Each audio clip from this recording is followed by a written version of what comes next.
Ajay, so nice to have you. Awesome. Thanks for having me, Brooke. All right, do you want me to do let me do a quick intro of you. You are Ajay Gupta of Gupta Edwards, and you are a specialist in bankruptcy, which I understand there are only 11 in your area, 12 in your area? I think there's only 13 certified specialists, and that just means that we're certified by the state bar to talk about bankruptcy issues. There are a lot of bankruptcy practitioners, and so I don't want to pretend. There's a lot of very good bankruptcy practitioners that are on this call that are not certified. So I think it's just a standard that says that, hey, this is an area that I choose to focus my practice on. So it's just something that credentials people. Awesome. All right. So basically what it does is you know your stuff. So we get to have a conversation. I am going to do a disclaimer for you. This is my new thing because I am the daughter of an attorney, the sister of an attorney, the niece of numerous attorneys, and every guy I've ever dated has basically been an attorney. The information we are going to give today is to the best of our knowledge based on the information we have at the time. So especially when we're talking about the CARES Act, the SBA likes to issue a new interim final rule about every 2 or 3 days. So, they issued one yesterday. We're due for one on Monday, probably maybe Tuesday. So we're giving you the best information that we have at the time. Also, nothing in here creates attorney-client privilege. In no way is AJ legal advice. We are having a discussion with information that you can then take and apply to your own situation. If you want more information, you can contact one of us. And we can go from there, but no attorney-client privilege. Sound good? Did I cover it, AJ? Yeah, except for you didn't introduce yourself, because I did send this out to a group of on my panel. So if you could just tell us a little bit more about yourself and what you do and your expertise. All right, so I'm Brooke Lively. I am founder and president of Cathedral Capital, affectionately known as CAFCAP, and we help make businesses profitable. The vast majority of our clients are attorneys because, did I mention I have this weird attorney thing? But they are all service-based businesses. So we do this by serving as a company CFO. And so everything we've been talking about as a company for about the past month is the CARES Act, because I think that the coronavirus is really affecting the way people, it's affecting everything. It's affecting the way we work, it's affecting the way we live, and it's affecting our businesses. And depending on what kind of business, it's affecting some more than others. I think that most of the people watching us probably have service-based business. Is that fair to say? Do you think? From what I'm seeing, it's a pretty good mix. At least the 9 people here. I don't know who's on Facebook right now. I think that might be where you target most of your advertising, or most of your marketing. But like the people that I'm saying, it covers the gamut. There's a few attorneys. There's some consumers. There's an interesting group on there. So it's pretty diverse. Awesome. All right. So, I just want to. Just let me back up and tell you, Brooke is just a financial surgeon. Brooke operates as the CFO for a number of firms. Is great on the consulting, and she's pretty close to the closest thing that I know of an expert on PPP and EIDL. And literally, we got on this pre-call, and she's telling me all the updates from yesterday. So. I think that makes sense is to start with what are the PPP and the EIDLs, and I think we all know what they are, but what's the latest and greatest on those loans? All right, so quick update, the PPP, the Paycheck Protection Program, is a loan designed to keep America working, basically. So how can we keep people employed? It is a loan up to $10 million. which is basically 2.5 times your average monthly payroll for 2019. Yes, you can get it forgiven if you spend it on payroll, rent, utilities, mortgage interest, and interest on debt, fixed debt, so not your credit cards, but fixed debt that was in place before February 15th. So, by the way, February 15th is a magic number for the SBA, go figure, or for Congress, I'm not quite sure which. All right, so that's the PPP loan. Developments with the PPP loan, we went through the first batch of money in like 10 days. They did 14 years. The SBA made 14 years worth of loan volume, like sheer number of loans in 10 days. They went and got another $320 billion. Billion? The big one. Yeah. We're now on round 2. People's frustrations have been that their banks weren't getting things through. I was actually one of the first people funded by a local bank here called Frost Bank. It's in Texas. It's a large regional bank. And Frost had it down. In the second round, in the first day, they funded they got over 10,000 applications approved. Bank of America got 1,000. So it's interesting, especially, people are having better luck with smaller banks.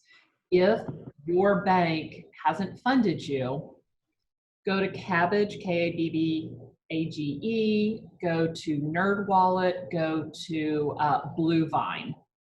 And all of those are places where you can apply online without having a relationship.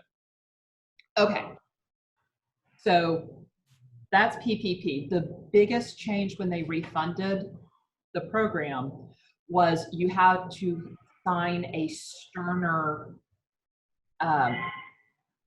certification. I don't think that's the right word. It is the right word. Okay, that you actually needed the money.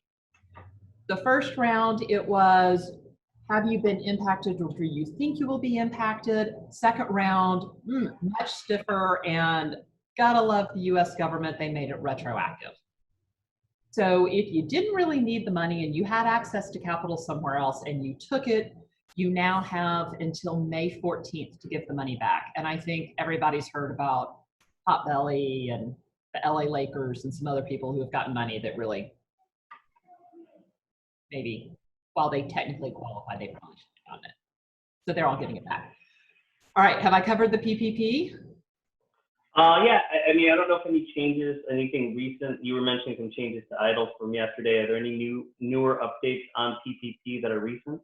No, really just the change on that certification is Sure. a little more strenuous. And, there are some options to get it. You have until now, May 14th, to give the money back, at which point it's a no harm, no foul.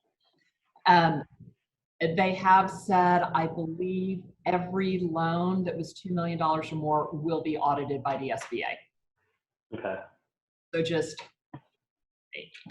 one of the things that we've looked at with our clients is we are very conservative. We are reading the letter of the law, and then we're reading what the SBA is saying. By the way, they don't match, but that's all right. And so we're being really conservative and trying to just keep our heads down on this. If you've got a $2 million loan, man, your head is out of the foxhole and you're a target. So just be aware that when you get any of these loans, when you get the bigger loans, you're going to be a target, not only for the SBA to look and make sure that you're doing everything properly, but also for the media. And I think, Ajay, you and I have discussed the fact that enforcement is really going to rise on these loans. So let's talk about that. I mean, but before we jump into that, the employment impact development loan, the EIDL loans, you mentioned one of the changes there as well in our pre-call. So, economic injury disaster loan, EIDL, it was set at $2 million. It has a $2 million limit. It has a 30-year payback period at a 3.75% interest rate. You can use it for any operational expense. basically, if it's something that shows up on your P&L, you can do it. If it shows up on your balance sheet, you can't do it. You cannot buy equipment. You can't buy a building. You can't buy anything that's not expensed. You also can't use the money and disperse it to owners in any way, shape, or form. There's some big, and you've got some real experience with SBA loans, and we're going to talk about this, but as someone said, I don't know if it was you or somebody else, the SBA has a very long arm. And so this is a different kind of loan than most business owners get. So I do want to talk about that. The big changes is they have finally figured out that it's over shocker, because it got significantly less funding than the PPP. In fact, in the second round, it only got $50 billion. They have closed applications. If you did not have an application in before yesterday, you can only apply if you are an agricultural business. I think they're worried about the supply chain for our food. The other things they've done is they have lowered the amount you can get from 2 million to 150,000. So the max anybody can get is 150,000. We've had a few clients that have gotten 500,000 before they changed this yesterday morning. And so now it's 150,000. The good news about that is you had to sign a personal guarantee on anything over 200,000. So now there are no personal guarantees for idle loans. So those are the big things that I think bring us up to speed on the PPP and the idle loans. Is that fair, or is like the big, huge? Obviously, there's a ton in the weeds, but there's a lot of weeds. Yeah, I think it does, and I think so. Ajay, I know you're not on Facebook, so I'm just I know this, but I'm in all these interestingly women's groups on Facebook. I'm in EO, so there's an EO, Women of EO Facebook. There's a past, present, and future EO Facebook group. And then I'm in this other women's group. And it's been interesting because people have been talking about whether or not they're going to take the loans and which loan to take. And I'd really like to start there because there are two sides to this. You've got the side of it is the cheapest money we're ever going to see. For an unsecured loan, absolutely.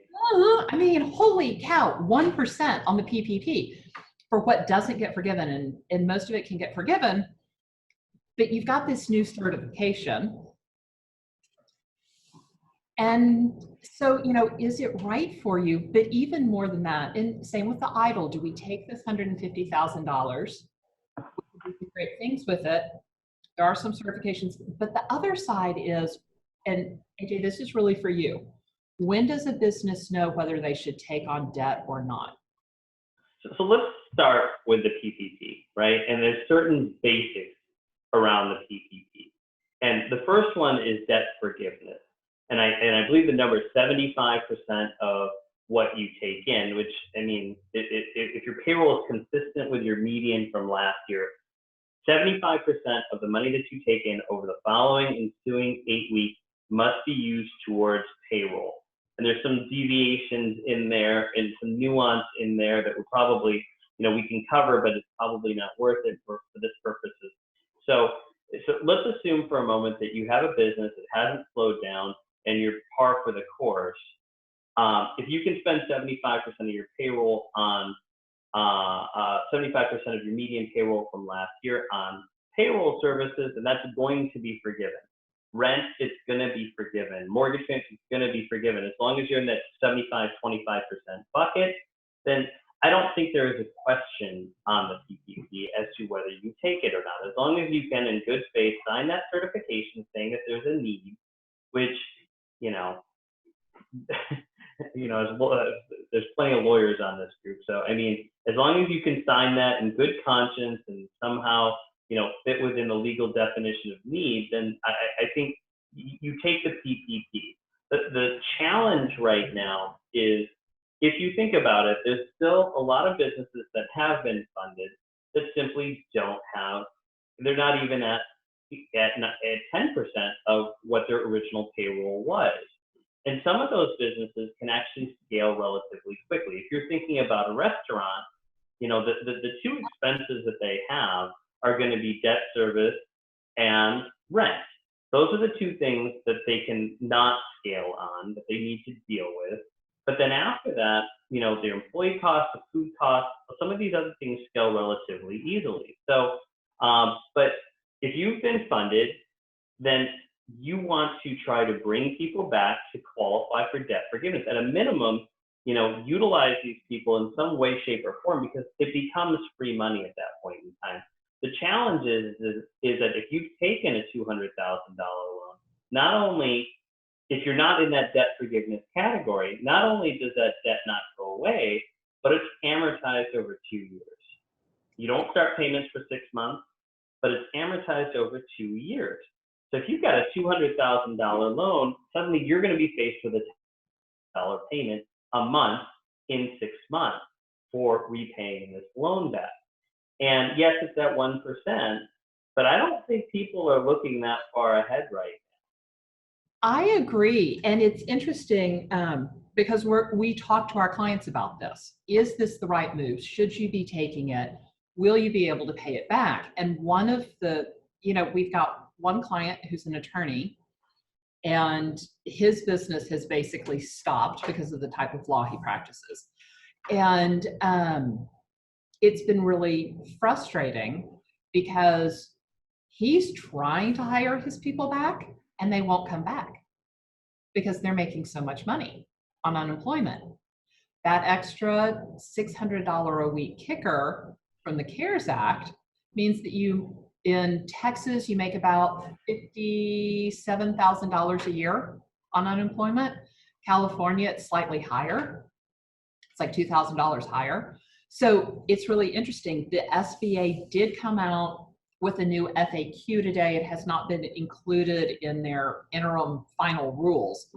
But if you offer somebody a job, if you tell someone it's time to come back at the same hours and the same pay, and they say no, there is some way that will not count against you when you look at your head count of people.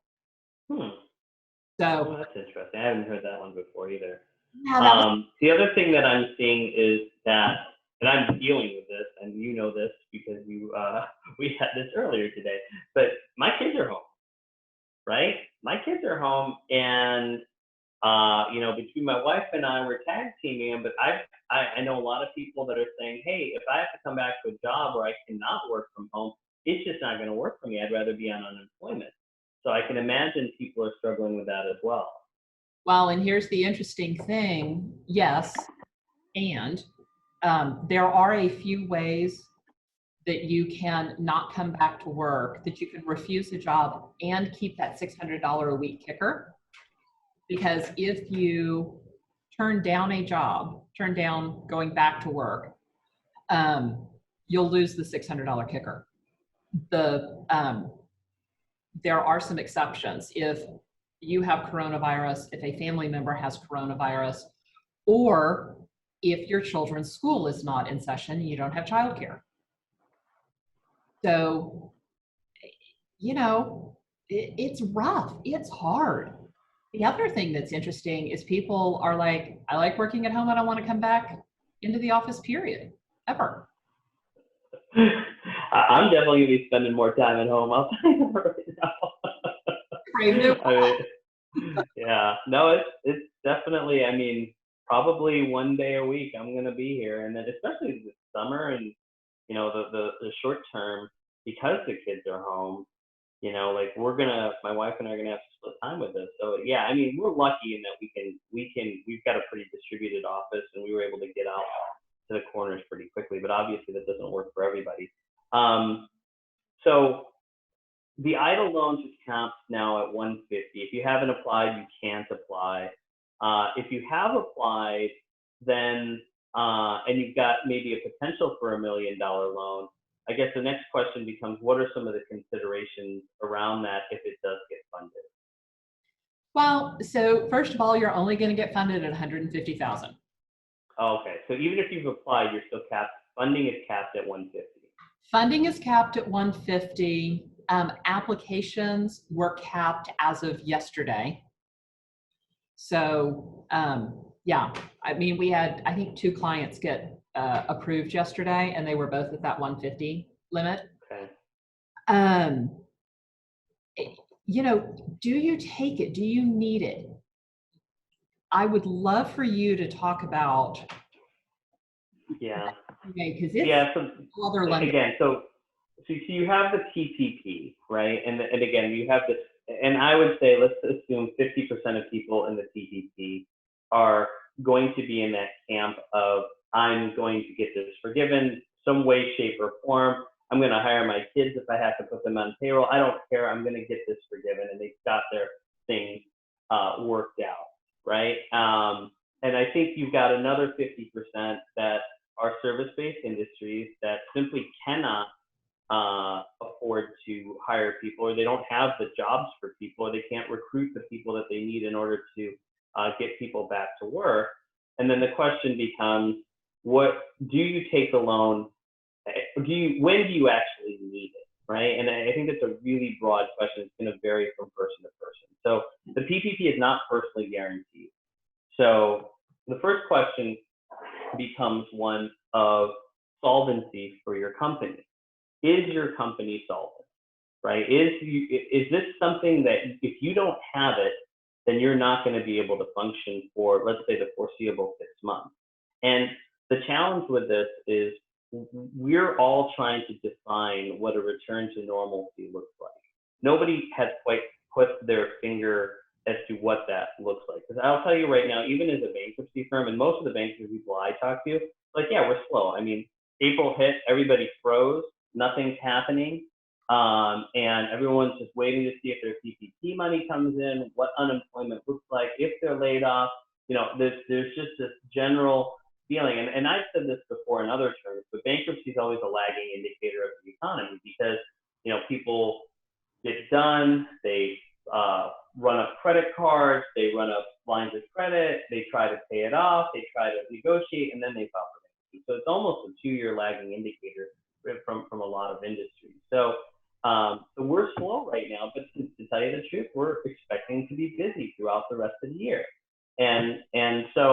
And a lot of it is going to be dealing with how do you figure out a repayment plan for these loans. And so just kind of circling around to some of the things that you've alluded to, you know, SBA loans are a feature of the federal government.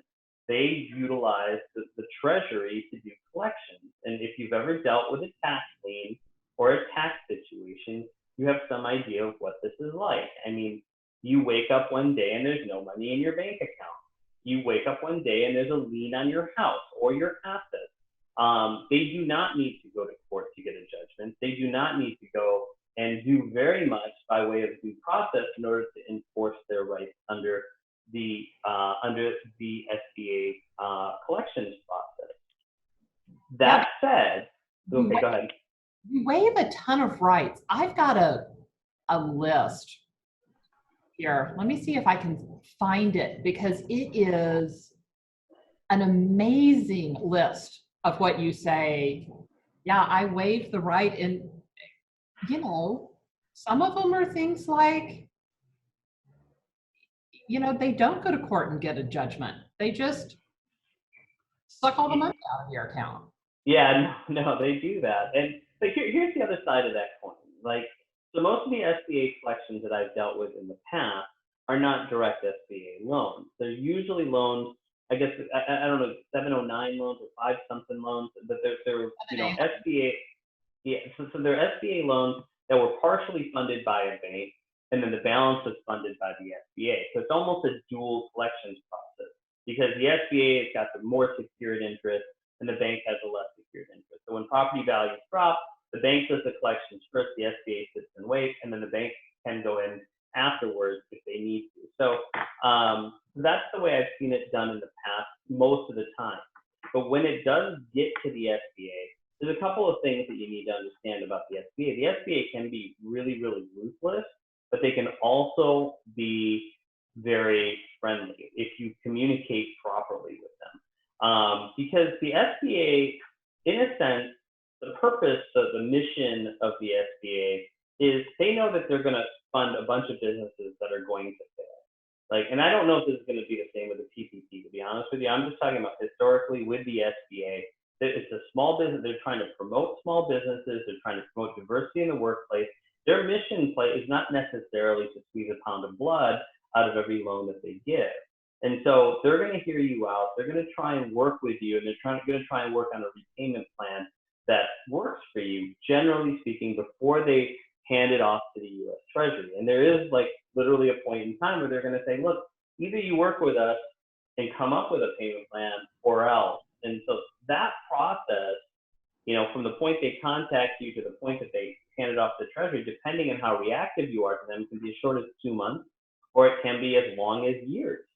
So, but once it goes to the Treasury, then they don't really take a lot of, they're going to come after you, and you know, like I said, you're going to wake up one day and there's going to be no money in your bank account, and that's where I think it's worth talking a little bit about some of the options that you may have in bankruptcy. Yeah, because can you discharge this debt in bankruptcy? You can't discharge most debt to the government, right? Like you can't discharge your back taxes. There's some. So the personal guarantee portion of it in a personal Chapter 7, you should be able to discharge. I haven't read anything that suggests otherwise. So, and again, we're starting to trickle into what is now the SBRA, the new subchapter 5 portion of the program when you're talking about business debt and dischargeability. And I'm going to put a pin in that because like that's when I take over the floor and you start to like, you know, go check your email in the background. So like, but let's put a pin in that because we're still kind of in this camp of like, how do IDLs work, and you know, when does it make sense to actually borrow the money? But like I said, PPP, if you're forgivable, go take the money as quickly as possible. If not, then if you're going to take it, make sure you understand that it's amortized over 2 years, and that it's not personally guaranteed. So if you're taking it in that camp, it's because you absolutely need to have the money right away in order to pay rent, in order to potentially lose. Otherwise, you're going to potentially lose your venue. So like that's, again, we'll talk about that a little bit more when we get to the Chapter 5 scenarios. But another thing that I want to add here, it was so, you know, the journey of an entrepreneur, you realize that you're not having the same journey everybody else is. I saw something on Facebook today that said, I'm thinking about not taking the PPP and taking the EIDL. And I'm like, why would you do that? And I was talking to one of the people on my team, and I'm having a very easy PPP experience because I have significantly more people than I had last year. So my payroll, I don't even have to put my rent in there. My payroll will satisfy my PPP loan forgiveness, nothing else in 8 weeks. But that's not the same for everybody. And then there are these people that can't get people to come back to work, or it doesn't make sense. If they have already applied for an EIDL, you will be able to use your EIDL funds, I believe, I'm not 100% sure. The EIDL says you cannot pay off any debt. I believe there is an exception, and you could pay off your PPP loan with your EIDL money. Again, big caveat there, not sure, but originally they were talking about you being able to do that, which is awesome, because then you can take that PPP money and take it off of your amortized over 24 months, paid back in 18, basically, and roll it into a longer term loan. So let's talk about, and I think I'm going to say things that we already know for a little while here, but you know, the hardest impacted businesses, we're broadly calling them service-based industries. But I think more specifically, you have to call them, and the term that I'm using is what I call front-facing businesses. Right? I think that's better than service-based.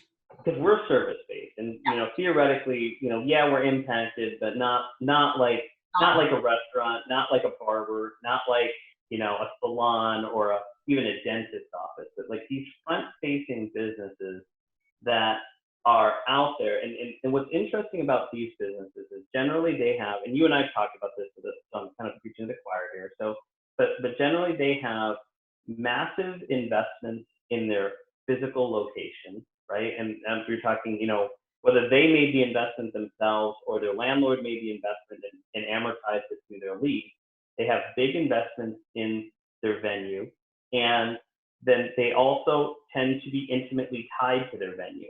You can't pick up, Bob's Taco Shop and move him across the street because he's going to lose half his clients, or it's just not going to function as the same business. So the venue is intimately important for understanding, and we're going to get into a little bit of California law. So this is where I know, Brooke, you've got some Texas clients, but I'm just going to talk about California law for a moment here, because this is all state law and it's going to vary from state to state. But in California, your lease does not terminate when the sheriff knocks on your door and says, hey, get out of the place. Your lease terminates at the expiration of the 3-day notice and upon filing of the unlawful detainer, assuming that the 3-day notice is valid, right? So which means it's a very short fuse as to when your lease will end, and you no longer can reinstate that. All right, and so that's very, very important as you enter into these negotiations, because as we just said, like the hardest impact are these front-facing businesses that are intimately tied, that usually have personal guarantees, and are and require, it cannot move. So that's where you need to be very, very careful. So just tying this back into, should I take the PPP or should I take the idle loan? The question is can you negotiate a forbearance with your landlord before he issues that 3-day notice to quit? And if you're a tenant and you're in that situation and you're in Hawaii or you're in Texas or you're in Massachusetts, wherever you are, the first thing that you have to do is figure out what lease termination means in your particular state. Because without a lease, you've got no business. Well, and I think just being upfront and forward. So I got a call from some American Express magazine, and they were like, what do you do? What do you need to do? I'm like, you've got to be proactive with your major vendors, like your landlord. Go talk to them. They want to get paid. They also don't want to go through the expense of losing a tenant, having to evict them, having it empty for a while. Tell them, I'm a restaurant, I'm shut down. What can we work out? Because right. That gave you so much heartache.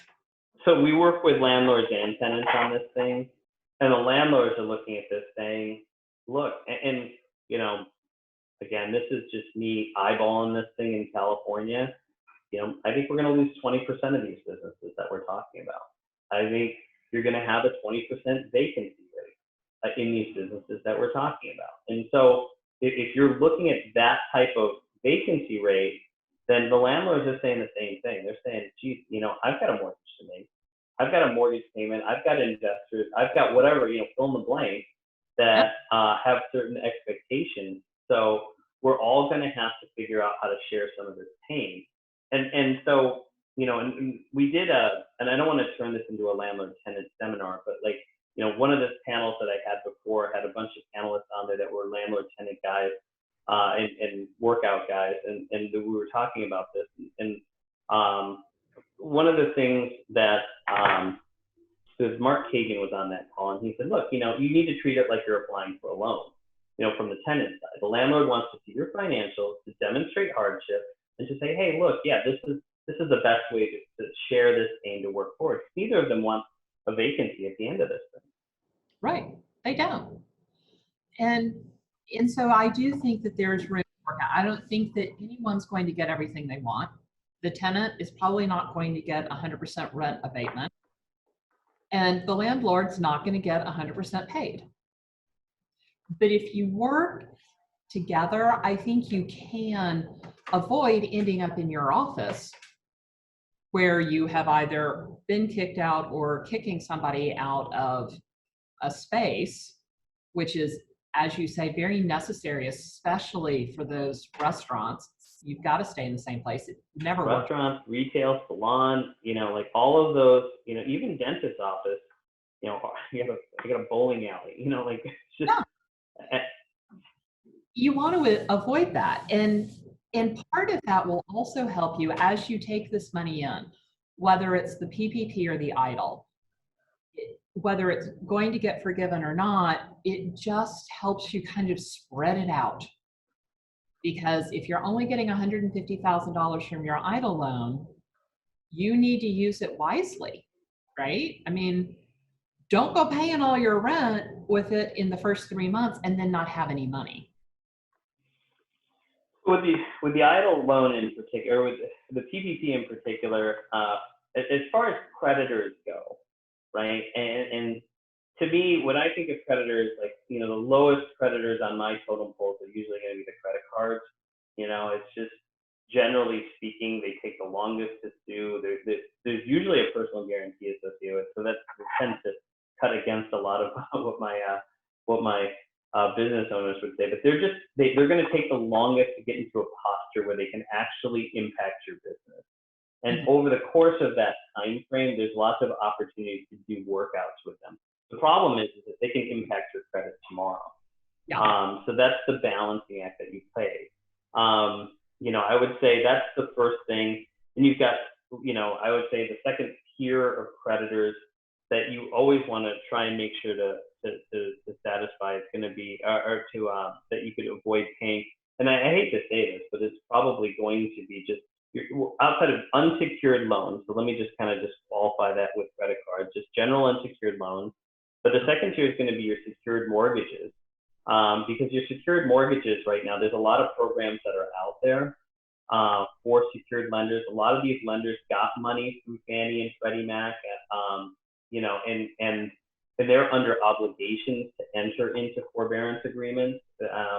And I think I was trying to figure out, like, if your loan is owned by Fannie or Freddie, and it's very difficult to figure out whether it's owned by Fannie or Freddie, then they have to give you a 3-month forbearance, just based on the way that the legislation is written. And this is less for commercial, and this is more for residential. So, but here's the thing: it is shockingly easy to get the forbearance. It is shockingly easy to get your credit cards right now that you don't have to make minimum payments. So one of the things I do is I walk my talk. So 6 weeks ago, when this all started happening, I'm like, you got to be proactive. You need to talk to the person who holds your car note. You need to talk to your mortgage company. You need to talk to your landlord, all of these people. And so I went and did it all myself, right? I mean, you get these people. I got the person on the phone at my mortgage company, and she's like, how can I help you? I'm like, well, is there something we could talk about with my mortgage? She's like, yep, 6 months, okay? I'm like, whoa. Like, they're so proactive, because ultimately the last thing the mortgage companies want are a whole bunch of houses. It is really expensive for them to take your house and try to sell it, and they lose their shirt every single time. They want you in the house and they want you paying. All right, not every single. I don't know, like, secured creditors I represent, if there's equity in the house, they do all right. So, but it costs them, especially the larger houses, it costs them a lot to maintain them every month. Yeah, most of them come up on the right side of that equation. I will say that. Like, I mean, if there's, especially in this market that's been going up for a while, I don't think you should be negotiating with the assumption that the bank's going to lose money on your property, because they probably aren't. Not in this marketplace. I mean, if you want to go to 2010, we can have that conversation. But again, I would say that, like you said, the banks are a lot more forgiving. One of the things I will caution you about, and I was talking with a credit guy about this, and I don't have any firsthand experience about this, is, while you're not going to get any 30-day, 60-day, 90-day late during the course of a forbearance, when they do pull your payment history, they have that box that shows payments that were made. There's going to be 3 missing boxes on there. Right. And even though they're not late, it can cause an inquiry. So just be aware that you aren't completely inoculated from the credit reporting requirements based on what I think it's, I mean, again, I'll speak to California. Newsom had negotiated certain rights with a lot of different banks about what the credit reporting requirements were, but that checkbox is still not in there. Just be aware of that. Well, you'll laugh. I'm still making my mortgage payments. Yeah. Don't have Even though to. you got the forbearance. Yeah. I'm not. Well, so I wanted to talk a little bit just about subchapter 5 Okay. and what it is, because it's brand new and people don't really understand what it is. And I've been doing a lot of homework on it. There's only about a handful that have been filed in California. And what's that? For the non-bankruptcy attorneys, there is a chapter 13, which means what? All right, so let's go through it. Yeah. So for most of us, 99% of us, we think of bankruptcy in terms of chapter 7, chapter 13, and then chapter 11, right? And for the vast majority of us, like from the lay perspective, and we'll keep it at this level for now, chapter 7 is for individuals that are looking for a discharge, right? You just go in. The debt.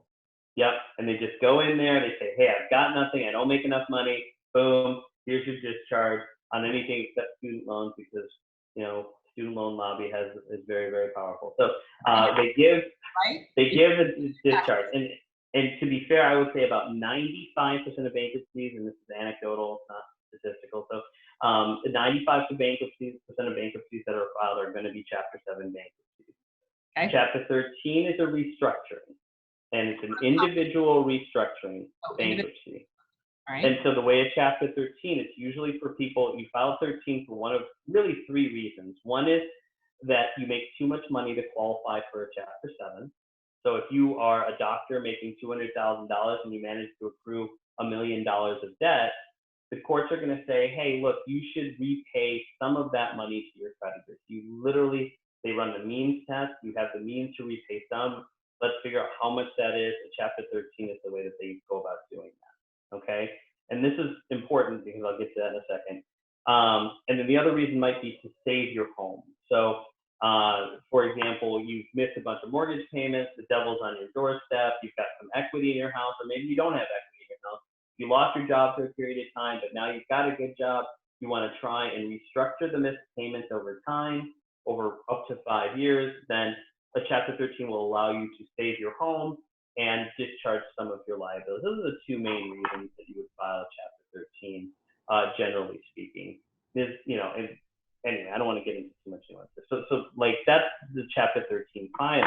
And then there was this behemoth called the chapter 11, right? And the chapter 11 was the same thing that General Motors filed in order to, restructure their corporation. And the problem had been up until this point that the logistics around the chapter 11 were the same for General Motors as they were for, a restaurant or a mom and pop stand that generates $1 million a year in revenue.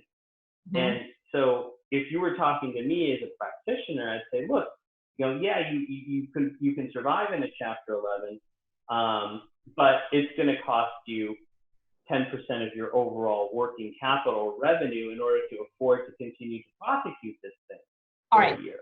And a chapter 11 is a business reorganization, right? It's not a full discharge.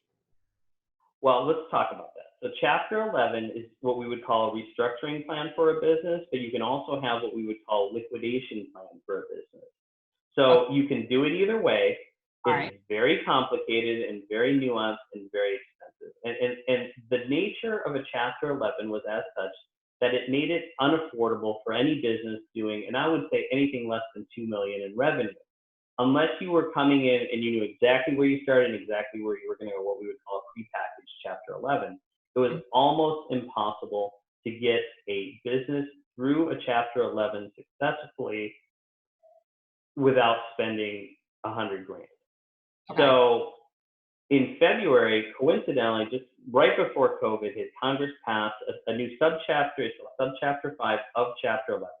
It's designed for smaller businesses up to, and it used to be, I think, about 2.6 million, and then the CARES Act increased it up to 7 million in debt.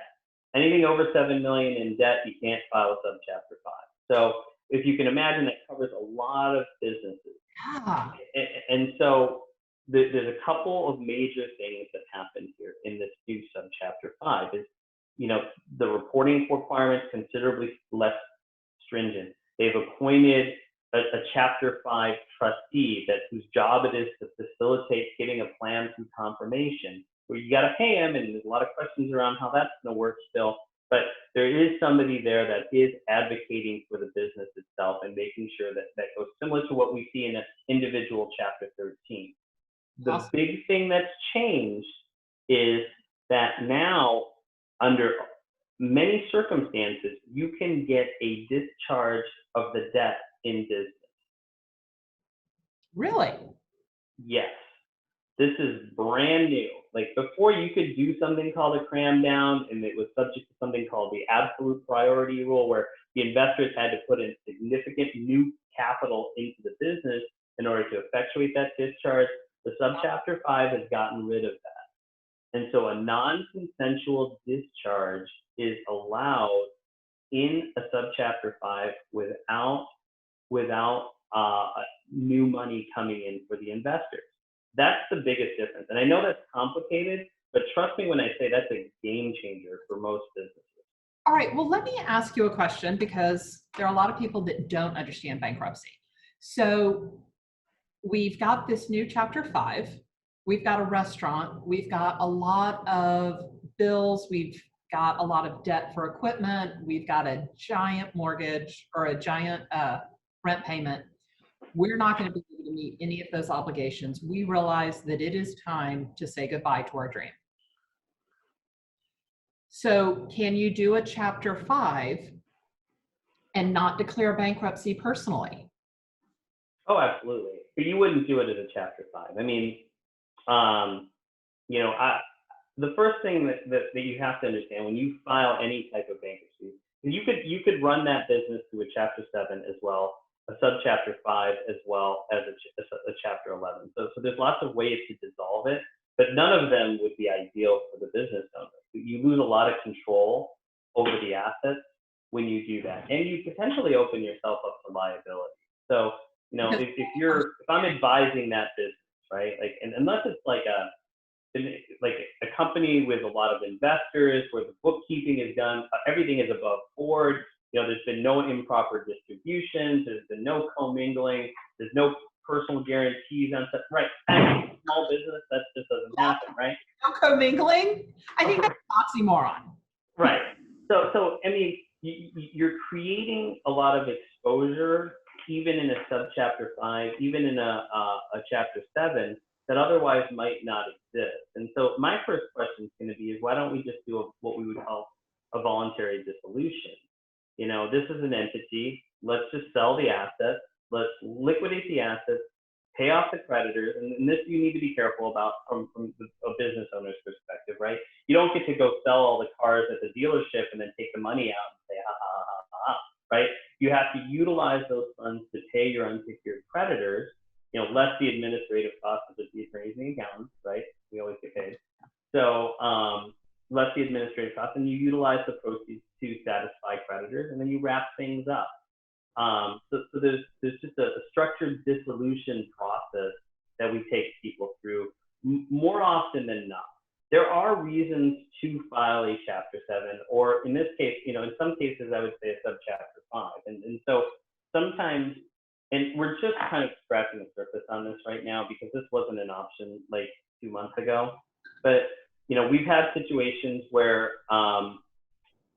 we have a potential buyer of the business, right? A buyer walks in and says, hey, I want to buy this business, but I want to take the trademark and the trade name, and I want to take over the website, and I don't want to have these lingering creditors saying that I owe them money. Right.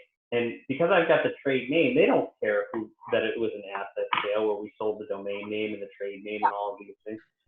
I want to make sure that I have insulation from this ongoing liability. In which case, I think that a subchapter 5 might also make sense in that sense, where you could have this go through the subchapter 5, have the sale blessed and subject to overbid and all of these things. You avoid any of these fraudulent transfer issues and all of these things that we're talking about. and the creditors are properly paid, and then the company gets properly dissolved. Awesome. All right. A lot. It is a lot, but and the biggest problem that we're encountering right now is the pressure people are feeling to make decisions. Is my business truly viable? Will it be viable when we get back to the new normal? Because you said it earlier, we don't know what the new normal is. So you have to make that decision. And then if you think you're going to be viable, then yes, take on all this debt. Take on the PPP, take on the EIDL, use it to your advantage. There's some people that are going to take those loans and are going to come out a much stronger, more vibrant company. I know that we've taken this time where, I travel a ton. Well, I've been grounded for like 2 months. I can't remember the last time I was on the inside of a plane. I think I'm starting to have like withdrawal. But because I've been home and I haven't been doing all the traveling I normally do, I have worked on huge sections of my business, which will ultimately make it stronger and move us forward. I think there are a lot of companies that are going to be able to do the same thing. They might be slow right now. So I'll use you as an example. Bankruptcy attorney, it's a little slow, but you have kept all your people on your team and they're all working, and you can put them on different projects. You can do some of that internal work that we never seem to have time to do and emerge stronger. And I think that that's one of the things that you really need to look at when you're taking these loans is, can I take this on? Can I use this money effectively within my company while business is slow to create a better foundation? I was talking to an attorney in California. He was awesome. He's doing, I don't know, I think like $2 million a year or 1.5. And he's like, I can scale and I can scale quickly, but the foundation of my firm can't support a $10 million business. Cannot. He's like, I have to fix the foundation. I have to fix the policies, the procedures, the way his finances are run, like all of those things. He is extraordinarily talented at getting clients. The rest of it was, I don't know, kind of a shitstorm. Like, yeah. So I think that sounds like you need to partner. I think he needs a CFO.